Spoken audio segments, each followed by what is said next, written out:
ಆಕಾಶವಾಣಿ ಪ್ರದೇಶ ಸಮಾಚಾರ ಓದುತ್ತಿರುವವರು ಚೇತನ್ ಸಿವಿ. ಮುಖ್ಯಾಂಶಗಳು. ಮುಖ್ಯಮಂತ್ರಿಯಾಗಿ ಡಿಕೆ ಶಿವಕುಮಾರ್ ನಾಳೆ ಸಂಜೆ ಪ್ರಮಾಣ ವಚನ. ಇಂದು ರಾತ್ರಿ ವೇಳೆಗೆ ಸಚಿವರ ಪಟ್ಟಿ ಅಂತಿಮ. ಲೋಕಭವನಕ್ಕೆ ಆಹ್ವಾನಿತರಿಗೆ ಮಾತ್ರ ಪ್ರವೇಶ. ವಿಧಾನಸೌಧ ಸುತ್ತಮುತ್ತಲ ರಸ್ತೆ ಸಂಚಾರ ನಿರ್ಬಂಧ. ವಿಧಾನಮಂಡಲದಲ್ಲಿ ಕಾಗದ ರಹಿತ ವ್ಯವಸ್ಥೆ 6 ತಿಂಗಳಲ್ಲಿ ಜಾರಿ. ಸಭಾಧ್ಯಕ್ಷ ಯುಟಿ ಖಾದರ್ ಸ್ಪಷ್ಟನೆ. ಆಳಂದ ಗಲಭೆ ಪ್ರಕರಣ ಹಿಂಪಡೆದ ಸರ್ಕಾರ, ರಾಜ್ಯಪಾಲರಿಗೆ ದೂರು ನೀಡಿದ ಬಿಜೆಪಿ ನಿಯೋಗ. ಇದೇ 4ರಂದು ಕೇರಳಂಗೆ ನೈಋತ್ಯ ಮಾನ್ಸೂನ್ ಪ್ರವೇಶ. ಹವಾಮಾನ ಇಲಾಖೆ ಮುನ್ಸೂಚನೆ. ರಾಜ್ಯದಲ್ಲೂ ಮಳೆ ಸಂಭವ. ವಾರ್ತೆಗಳ ವಿವರ. ರಾಜ್ಯದ 25ನೇ ಮುಖ್ಯಮಂತ್ರಿಯಾಗಿ ನಾಳೆ ಕೆಪಿಸಿಸಿ ಅಧ್ಯಕ್ಷ ಡಿಕೆ ಶಿವಕುಮಾರ್ ಲೋಕಭವನದ ಗಾಜಿನ ಮನೆಯಲ್ಲಿ ಸಂಜೆ 4:05 ಪ್ರಮಾಣ ವಚನ ಸ್ವೀಕರಿಸಲಿದ್ದಾರೆ. ರಾಜ್ಯಪಾಲ ಥಾವರ್ಚಂದ್ ಗೆಹ್ಲೋಟ್ ಪ್ರಮಾಣ ವಚನ ಬೋಧಿಸಲಿದ್ದಾರೆ. ಡಿಕೆ ಶಿವಕುಮಾರ್ ಅವರೊಂದಿಗೆ ಮೊದಲ ಹಂತದಲ್ಲಿ 10 ರಿಂದ 12 ಶಾಸಕರು ಸಚಿವರಾಗಿ ಪ್ರಮಾಣ ವಚನ ಸ್ವೀಕರಿಸಲಿದ್ದಾರೆ. ಈ ಹಿನ್ನೆಲೆಯಲ್ಲಿ ಲೋಕಭವನದ ಬಳಿ ಬಿಗಿ ಭದ್ರತೆ ಏರ್ಪಡಿಸಲಾಗಿದೆ. ಯಾವುದೇ ಆಡಂಬರ ಇಲ್ಲದೆ ಸರಳವಾಗಿ ಪ್ರಮಾಣ ವಚನ ಕಾರ್ಯಕ್ರಮ ಜರುಗಲಿದೆ. ಸಮಾರಂಭದಲ್ಲಿ ಆದಿಚುಂಚನಗಿರಿ ಮಠದ ನಿರ್ಮಲಾನಂದ ನಾಥ ಸ್ವಾಮೀಜಿ ಸೇರಿದಂತೆ ಸುಮಾರು 55 ಮಠಾಧೀಶರು ಹಾಗೂ ಧಾರ್ಮಿಕ ನಾಯಕರನ್ನು ಆಹ್ವಾನಿಸಲಾಗಿದೆ. ನಿಯೋಜಿತ ಮುಖ್ಯಮಂತ್ರಿ ಡಿಕೆ ಶಿವಕುಮಾರ್ ಪ್ರಮಾಣ ವಚನ ಸ್ವೀಕಾರ ಸಮಾರಂಭಕ್ಕೆ ರಾಜಭವನದಲ್ಲಿ ಭರದ ಸಿದ್ಧತೆ ನಡೆಯುತ್ತಿದ್ದರೆ, ನವದೆಹಲಿಯಲ್ಲಿ ಸಚಿವ ಸಂಪುಟ ರಚನೆ ಕುರಿತಂತೆ ವರಿಷ್ಠರ ಜೊತೆ ಸಮಾಲೋಚನೆ ನಡೆದಿದೆ. ಎಐಸಿಸಿ ಅಧ್ಯಕ್ಷ ಮಲ್ಲಿಕಾರ್ಜುನ ಖರ್ಗೆ ಅವರ ನವದೆಹಲಿಯ ನಿವಾಸದಲ್ಲಿ ನಡೆದ ಸಭೆಯಲ್ಲಿ ಲೋಕಸಭೆ ವಿರೋಧ ಪಕ್ಷದ ನಾಯಕ ರಾಹುಲ್ ಗಾಂಧಿ, ಪಕ್ಷದ ಪ್ರಧಾನ ಕಾರ್ಯದರ್ಶಿ ಕೆಸಿ ವೇಣುಗೋಪಾಲ್, ರಾಜ್ಯ ಕಾಂಗ್ರೆಸ್ ಉಸ್ತುವಾರಿ ರಣದೀಪ್ ಸಿಂಗ್ ಸುರ್ಜೇವಾಲಾ, ನಿರ್ಗಮಿತ ಮುಖ್ಯಮಂತ್ರಿ ಸಿದ್ದರಾಮಯ್ಯ ಹಾಗೂ ನಿಯೋಜಿತ ಮುಖ್ಯಮಂತ್ರಿ ಡಿಕೆ ಶಿವಕುಮಾರ್ ಪಾಲ್ಗೊಂಡಿದ್ದರು. ಪಕ್ಷದ ಹಿರಿಯ ನಾಯಕರನ್ನು ಒಳಗೊಂಡಂತಹ ಸರಣಿ ಸಭೆಗಳ ಬಳಿಕ ಕಾಂಗ್ರೆಸ್ ಹೈಕಮಾಂಡ್ ಇಂದು ರಾತ್ರಿಯ ಒಳಗಡೆ ಪ್ರಮಾಣ ವಚನ ಸ್ವೀಕರಿಸುವ ಸಚಿವರ ಪಟ್ಟಿಯನ್ನು ಅಂತಿಮಗೊಳಿಸುವ ನಿರೀಕ್ಷೆಯಿದೆ.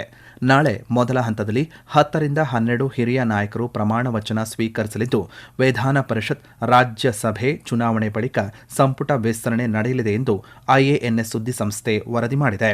ಸಿದ್ದರಾಮಯ್ಯ ಹಾಗೂ ಡಿಕೆ ಶಿವಕುಮಾರ್ ಇಬ್ಬರು ಈಗಾಗಲೇ ತಮ್ಮ ಶಿಫಾರಸುಗಳನ್ನು ಪಕ್ಷದ ವರಿಷ್ಠರಿಗೆ ಸಲ್ಲಿಸಿದ್ದಾರೆ. ವರಿಷ್ಠರು ಪಟ್ಟಿಗಳನ್ನು ಪರಿಶೀಲಿಸಿ ಸಚಿವರ ಹೆಸರುಗಳನ್ನು ಅಂತಿಮಗೊಳಿಸಲಿದ್ದಾರೆ. ನಾಳೆ ನಿಯೋಜಿತ ಮುಖ್ಯಮಂತ್ರಿ ಡಿಕೆ ಶಿವಕುಮಾರ್ ಪ್ರಮಾಣ ವಚನ ಸಮಾರಂಭ ಲೋಕಭವನದಲ್ಲಿ ನಿಗದಿಯಾಗಿರುವುದರಿಂದ ಸುತ್ತಮುತ್ತಲ ಪ್ರದೇಶದಲ್ಲಿ ಜನಸಂದಣಿ ಹಾಗೂ ವಾಹನ ಸಂಚಾರ ದಟ್ಟಣೆ ಉಂಟಾಗಲಿದೆ. ಲೋಕಭವನಕ್ಕೆ ಆಹ್ವಾನಿತರಿಗೆ ಮಾತ್ರ ಪ್ರವೇಶವಿದ್ದು, ಸಾರ್ವಜನಿಕರು ಪ್ರವೇಶಿಸಲು ಅವಕಾಶ ಇರುವುದಿಲ್ಲ. ಈ ನಡುವೆ ಲೋಕಭವನದ ಆವರಣದಲ್ಲಿ ಪ್ರಮಾಣ ವಚನ ಸ್ವೀಕಾರ ಸಮಾರಂಭದ ಸಿದ್ಧತೆಗಳನ್ನು ರಾಜ್ಯಪಾಲ ಥಾವರ್ಚಂದ್ ಗೆಹ್ಲೋಟ್ ಖುದ್ದು ಪರಿಶೀಲಿಸಿದ್ದಾರೆ. ಬೆಂಗಳೂರಿನಲ್ಲಿ ಸುದ್ದಿಗಾರರೊಂದಿಗೆ ಮಾತನಾಡಿದ ಪೊಲೀಸ್ ಆಯುಕ್ತ ಸೀಮಂತ್ ಕುಮಾರ್ ಸಿಂಗ್, ಪಾಸ್ಗಳನ್ನು ಹೊಂದಿರುವವರಿಗೆ ಮಾತ್ರ ಲೋಕಭವನದ ಆವರಣ ಪ್ರವೇಶಕ್ಕೆ ಅವಕಾಶ ನೀಡಲಾಗುವುದು ಎಂದು ತಿಳಿಸಿದ್ದಾರೆ. ನಾಳೆ ಮಧ್ಯಾಹ್ನ 12 ಗಂಟೆಯಿಂದ ರಾತ್ರಿ 8 ಗಂಟೆಯವರೆಗೆ ಕೆಲ ರಸ್ತೆಗಳ ಸಂಚಾರದಲ್ಲಿ ಮಾರ್ಪಾಡು ಮಾಡಲಾಗಿದೆ.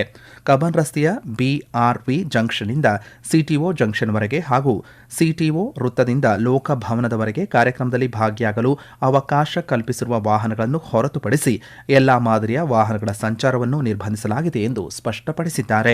ಇದೇ ವೇಳೆ ನಾಳೆ ಮಧ್ಯಾಹ್ನ 12 ಗಂಟೆಯಿಂದ ರಾತ್ರಿ 10 ಗಂಟೆಯವರೆಗೆ ಬೆಂಗಳೂರು ನಗರ ವ್ಯಾಪ್ತಿಯಲ್ಲಿ ಭಾರೀ ವಾಹನಗಳ ಸಂಚಾರವನ್ನು ನಿಷೇಧಿಸಲಾಗಿದೆ. ವಿಧಾನಮಂಡಲದ ವಿವಿಧ ಪ್ರಕ್ರಿಯೆಗಳಿಗೆ ಕಾಗದ ರಹಿತ ವ್ಯವಸ್ಥೆ ಜಾರಿಗೊಳಿಸುವ ಪ್ರಕ್ರಿಯೆಗೆ ಚಾಲನೆ ದೊರೆತಿದೆ. ನ್ಯಾಷನಲ್ ಇ-ವಿಧಾನ್ ಅಪ್ಲಿಕೇಶನ್ ಬಳಸಿ ವಿಧಾನಮಂಡಲದ ಪ್ರಕ್ರಿಯೆಗಳ ಡಿಜಿಟಲೀಕರಣ ಕೈಗೊಳ್ಳುವ ಕುರಿತು ಸಂಪತ್ತು ಹಾಗೂ ಕರ್ನಾಟಕ ವಿಧಾನಮಂಡಲಗಳ ಸಚಿವಾಲಯಗಳು ಒಪ್ಪಂದಕ್ಕೆ ಸಹಿಯನ್ನು ಹಾಕಿದ್ದು 6 ತಿಂಗಳ ಒಳಗೆ ಅನುಷ್ಠಾನಗೊಳ್ಳಲಿದೆ ಎಂದು ವಿಧಾನಸಭಾಧ್ಯಕ್ಷ ಯುಟಿ ಖಾದರ್ ತಿಳಿಸಿದ್ದಾರೆ. ಮಂಗಳೂರಿನಲ್ಲಿಂದು ಸುದ್ದಿಗಾರರೊಂದಿಗೆ ಮಾತನಾಡಿದ ಅವರು, ನ್ಯಾಷನಲ್ ಇ-ವಿಧಾನ್ ಅಪ್ಲಿಕೇಶನ್ ಬಳಸಿದರೆ ಅನುಷ್ಠಾನದ 60% ಪಾಲನ್ನು ಕೇಂದ್ರ ಸರ್ಕಾರ ನೀಡಲಿದೆ. ವಿಧಾನಸಭೆಯ ಡಿಜಿಟಲೀಕರಣಕ್ಕೆ 72 ಕೋಟಿ ರೂಪಾಯಿ ಹಾಗೂ ವಿಧಾನ ಪರಿಷತ್ತಿನ ಡಿಜಿಟಲೀಕರಣಕ್ಕೆ 52 ಕೋಟಿ ರೂಪಾಯಿ ವೆಚ್ಚವಾಗಲಿದೆ. ಡಿಜಿಟಲೀಕರಣದಿಂದ ವಿಧಾನಮಂಡಲದ ಕಲಾಪಗಳಿಗೆ ಸಂಬಂಧಿಸಿದ ಪ್ರಶ್ನೆಗಳು, ಉತ್ತರಗಳು, ಬಜೆಟ್ ಪ್ರತಿಗಳು, ಮಸೂದೆಗಳ ಪ್ರತಿ, ಮುದ್ರಣ ಸಾಗಾಟ ಮತ್ತು ಅದಕ್ಕೆ ಬಳಸುವ ಕಾಗದದ ವೆಚ್ಚ ಉಳಿಕೆಯಾಗಲಿದೆ ಎಂದು ಯುಟಿ ಖಾದರ್ ವಿವರಿಸಿದ್ದಾರೆ. ಪ್ರದೇಶ ಸಮಾಚಾರ ಕೇಳುತ್ತಿದ್ದೀರಿ. ನಮ್ಮ ಎಲ್ಲಾ ರಾಷ್ಟ್ರೀಯ ವಾರ್ತೆಗಳು ಹಾಗೂ ಪ್ರದೇಶ ಸಮಾಚಾರ ಈಗ ಆಕಾಶವಾಣಿ ನ್ಯೂಸ್ ಕನ್ನಡ ಯೂಟ್ಯೂಬ್ ಚಾನೆಲ್ನಲ್ಲಿ ಲಭ್ಯ. ನಮ್ಮ ಎಕ್ಸ್ ಖಾತೆ ಮತ್ತು ಇನ್ಸ್ಟಾಗ್ರಾಂ ಖಾತೆ ಆಕಾಶವಾಣಿ ನ್ಯೂಸ್ ಕನ್ನಡ. ಹೆಚ್ಚಿನ ಮಾಹಿತಿಗಾಗಿ ನಮ್ಮ ಫೇಸ್ಬುಕ್ ಖಾತೆ AIR ಕನ್ನಡ ನ್ಯೂಸ್ ಅನುಸರಿಸಿ. ಮಾಹಿತಿಯ ಹೂರಣ ವಾರದ ಕಾರ್ಯಕ್ರಮ ಪ್ರಚಲಿತ ವಿದ್ಯಮಾನ ಪ್ರತಿ ಬುಧವಾರ 9:15ಕ್ಕೆ. ಆಳಂದದ ಲಾಡ್ಲೆ ಮಶಾಕ್ ದರ್ಗಾ ಗಲಭೆ ಪ್ರಕರಣ ಹಿಂಪಡೆದ ರಾಜ್ಯ ಸರ್ಕಾರದ ನಿರ್ಧಾರ ರದ್ದುಗೊಳಿಸಲು ಸೂಚನೆ ನೀಡಬೇಕು ಎಂದು ಬಿಜೆಪಿ ನಿಯೋಗ ರಾಜ್ಯಪಾಲರಿಗೆ ಇಂದು ಮನವಿ ಮಾಡಿದೆ. ಪರಿಷತ್ ವಿಪಕ್ಷ ನಾಯಕ ಛಲವಾದಿ ನಾರಾಯಣಸ್ವಾಮಿ ನೇತೃತ್ವದ ಬಿಜೆಪಿ ನಿಯೋಗ ರಾಜ್ಯಪಾಲ ಥಾವರ್ಚಂದ್ ಗೆಹ್ಲೋಟ್ ಅವರನ್ನು ಭೇಟಿ ಮಾಡಿ ದೂರು ಸಲ್ಲಿಸಿದೆ. ಪ್ರಕರಣ ಹಿಂಪಡೆದ ನಿರ್ಣಯ ರದ್ದುಗೊಳಿಸಲು ಸರ್ಕಾರಕ್ಕೆ ಸೂಕ್ತ ನಿರ್ದೇಶನ ನೀಡುವಂತೆ ದೂರಿನಲ್ಲಿ ಉಲ್ಲೇಖಿಸಲಾಗಿದೆ. ಬಳಿಕ ಮಾತನಾಡಿದ ಪರಿಷತ್ ವಿಪಕ್ಷ ನಾಯಕ ಛಲವಾದಿ ನಾರಾಯಣಸ್ವಾಮಿ, ಗಲಭೆ ವೇಳೆ ಪೊಲೀಸರು ಹಾಗೂ ಜಿಲ್ಲಾಧಿಕಾರಿ ಮೇಲೆ ಹಲ್ಲೆ ನಡೆಸಲಾಗಿತ್ತು. ಹೀಗಿದ್ದರೂ ಮತ ಬ್ಯಾಂಕಿಗಾಗಿ ಕಾಂಗ್ರೆಸ್ ಸರ್ಕಾರ ಪ್ರಕರಣ ಹಿಂಪಡೆದಿದೆ ಎಂದು ಆರೋಪ ಮಾಡಿದ್ದಾರೆ. ಕೇಂದ್ರ ಸರ್ಕಾರದ ಪಂಚಾಯತ್ ರಾಜ್ ಸಚಿವಾಲಯ ಪ್ರಕಟಿಸಿರುವ 2025ನೇ ಸಾಲಿನ ದೀನ್ ದಯಾಳ್ ಉಪಾಧ್ಯಾಯ ರಾಷ್ಟ್ರೀಯ ಪಂಚಾಯತ್ ಪ್ರಶಸ್ತಿ 2025 ಪ್ರದಾನ ಸಮಾರಂಭ ನಾಳೆ ನವದೆಹಲಿಯಲ್ಲಿ ಜರುಗಲಿದೆ. ದೇಶದಾದ್ಯಂತದ 42 ಅತ್ಯುತ್ತಮ ಪಂಚಾಯಿತಿಗಳಿಗೆ ಪ್ರಶಸ್ತಿಗಳನ್ನು ಪ್ರದಾನ ಮಾಡಲಾಗುತ್ತಿದೆ. ರಾಜ್ಯದ 6 ಗ್ರಾಮ ಪಂಚಾಯಿತಿಗಳು ಅಭಿವೃದ್ಧಿ ಪುರಸ್ಕಾರಕ್ಕೆ ಭಾಜನವಾಗಿವೆ.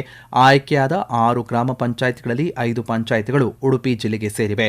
ಬೆಂಗಳೂರಿನ ಹಾಲನಾಯಕನಹಳ್ಳಿ ಪಂಚಾಯತ್ ಮಕ್ಕಳ ಸ್ನೇಹಿ ಪಂಚಾಯತ್ ಆಗಿ ಪುರಸ್ಕಾರಕ್ಕೆ ಭಾಜನವಾಗಿದೆ. ಇನ್ನು ಹವಾವರ್ತಮಾನ. ಗುರುವಾರದ ವೇಳೆಗೆ ಕೇರಳಂಗೆ ನೈಋತ್ಯ ಮಾನ್ಸೂನ್ ಪ್ರವೇಶಿಸುವ ಸಾಧ್ಯತೆ ಇದೆ ಎಂದು ಭಾರತೀಯ ಹವಾಮಾನ ಇಲಾಖೆ ಮುನ್ಸೂಚನೆ ನೀಡಿದೆ. ಈ ನಡುವೆ ರಾಜ್ಯದ ಹಲವೆಡೆ ಮಳೆಯಾಗುತ್ತಿದೆ. ದಕ್ಷಿಣ ಕನ್ನಡ, ಉಡುಪಿ ಮತ್ತು ಉತ್ತರ ಕನ್ನಡ ಜಿಲ್ಲೆಗಳ ಕೆಲವೆಡೆ ಇಂದು ಗುಡುಗು ಸಹಿತ ಭಾರೀ ಮಳೆಯಾಗುವ ಸಾಧ್ಯತೆ ಇದೆ. ಧಾರವಾಡ, ಗದಗ, ಹಾವೇರಿ, ಬೆಳಗಾವಿ ಜಿಲ್ಲೆಗಳಲ್ಲಿ ಗಾಳಿಯೊಂದಿಗೆ ಭಾರೀ ಮಳೆಯಾಗಲಿದೆ ಎಂದು ಹವಾಮಾನ ಇಲಾಖೆ ಮುನ್ನೆಚ್ಚರಿಕೆ ನೀಡಿದೆ. ಬೆಂಗಳೂರಿನಲ್ಲಿ ಮೋಡ ಕವಿದ ವಾತಾವರಣ ಇರಲಿದ್ದು ಇಂದು ಹಗುರದಿಂದ ಗುಡುಗು ಸಹಿತ ಮಳೆಯಾಗಲಿದೆ ಎಂದು ಹವಾಮಾನ ಇಲಾಖೆ ಮುನ್ಸೂಚನೆ ನೀಡಿದೆ.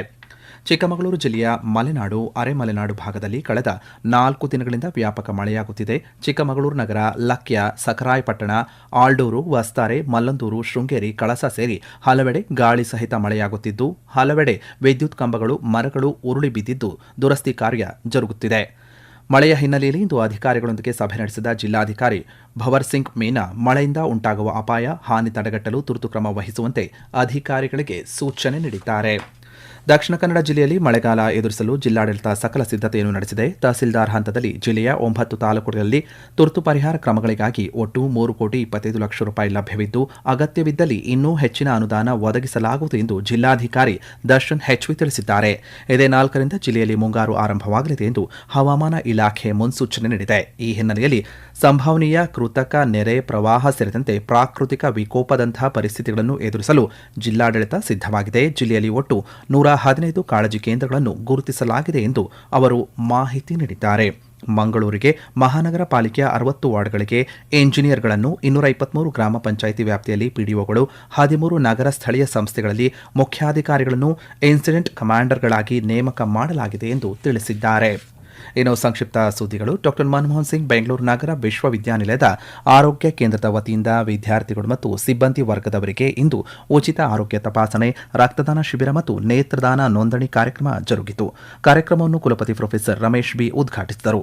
ಕೊಡಗು ಜಿಲ್ಲೆಯ ಮೂಲಕ ಹಾದು ಹೋಗುವ ರೈಲು ಮಾರ್ಗಕ್ಕೆ ಸಂಬಂಧಪಟ್ಟಂತೆ ರೈಲ್ವೆ ಸಚಿವಾಲಯದ ಮುಂದೆ ಯಾವುದೇ ಪ್ರಸ್ತಾವನೆ ಇಲ್ಲ ಎಂದು ಮೈಸೂರು ಕೊಡಗು ಲೋಕಸಭಾ ಕ್ಷೇತ್ರದ ಸಂಸದರಾದಂತಹ ಯದುವೀರ್ ಕೃಷ್ಣದತ್ತ ಚಾಮರಾಜ ಒಡೆಯರ್ ಸ್ಪಷ್ಟಪಡಿಸಿದ್ದಾರೆ. ಕೇಂದ್ರ ರೈಲ್ವೆ ಸಚಿವ ಅಶ್ವಿನಿ ವೈಷ್ಣವ್ ಅವರನ್ನು ದೆಹಲಿಯಲ್ಲಿ ಭೇಟಿ ಮಾಡಿದ ಬಳಿಕ ಈ ವಿಷಯವನ್ನು ಅವರು ತಿಳಿಸಿದ್ದಾರೆ. ಚಾಮರಾಜನಗರ ಜಿಲ್ಲೆಯಲ್ಲಿ ಇದೇ 30ರಿಂದ ಜುಲೈ 29ರವರೆಗೆ ವಿಶೇಷ ಸಮಗ್ರ ಪರಿಷ್ಕರಣೆ ನಡೆಯಲಿದೆ ಎಂದು ಚಾಮರಾಜನಗರ ಜಿಲ್ಲಾಧಿಕಾರಿ ಶ್ರೀರೂಪ ತಿಳಿಸಿದ್ದಾರೆ. ಯಾವುದೇ ಅರ್ಹ ನಾಗರಿಕರನ್ನು ಕೈ ಬಿಡುವುದಿಲ್ಲ ಎಂದು ಹೇಳಿದ್ದಾರೆ.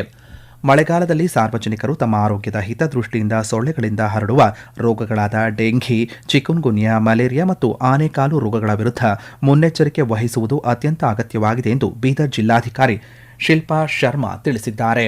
ಕೊನೆಯಲ್ಲಿ ಮತ್ತೊಮ್ಮೆ ಮುಖ್ಯಾಂಶಗಳು. ಮುಖ್ಯಮಂತ್ರಿಯಾಗಿ ಡಿಕೆ ಶಿವಕುಮಾರ್ ನಾಳೆ ಸಂಜೆ ಪ್ರಮಾಣ ವಚನ. ಇಂದು ರಾತ್ರಿ ವೇಳೆಗೆ ಸಚಿವರ ಪಟ್ಟಿ ಅಂತಿಮ. ಲೋಕಭವನಕ್ಕೆ ಆಹ್ವಾನಿತರಿಗೆ ಮಾತ್ರ ಪ್ರವೇಶ. ವಿಧಾನಸೌಧ ಸುತ್ತಮುತ್ತಲ ರಸ್ತೆ ಸಂಚಾರ ನಿರ್ಬಂಧ. ವಿಧಾನ ಮಂಡಲದಲ್ಲಿ ಕಾಗದ ರಹಿತ ವ್ಯವಸ್ಥೆ 6 ತಿಂಗಳಲ್ಲಿ ಜಾರಿ. ಸಭಾಧ್ಯಕ್ಷ ಯುಟಿ ಖಾದರ್ ಸ್ಪಷ್ಟನೆ. ಆಳಂದ ಗಲಭೆ ಪ್ರಕರಣ ಹಿಂಪಡೆದ ಸರ್ಕಾರ, ರಾಜ್ಯಪಾಲರಿಗೆ ದೂರು ನೀಡಿದ ಬಿಜೆಪಿ ನಿಯೋಗ. ಇದೇ 4ರಂದು ಕೇರಳಂಗೆ ನೈಋತ್ಯ ಮಾನ್ಸೂನ್ ಪ್ರವೇಶ. ಹವಾಮಾನ ಇಲಾಖೆ ಮುನ್ಸೂಚನೆ. ರಾಜ್ಯದಲ್ಲೂ ಮಳೆ ಸಂಭವ. ಇಲ್ಲಿಗೆ ಪ್ರದೇಶ ಸಮಾಚಾರ ಮುಕ್ತಾಯವಾಯಿತು. ನಮ್ಮ ಮುಂದಿನ ವಾರ್ತಾ ಪ್ರಸಾರ 7:35 ನಿಮಿಷಕ್ಕೆ.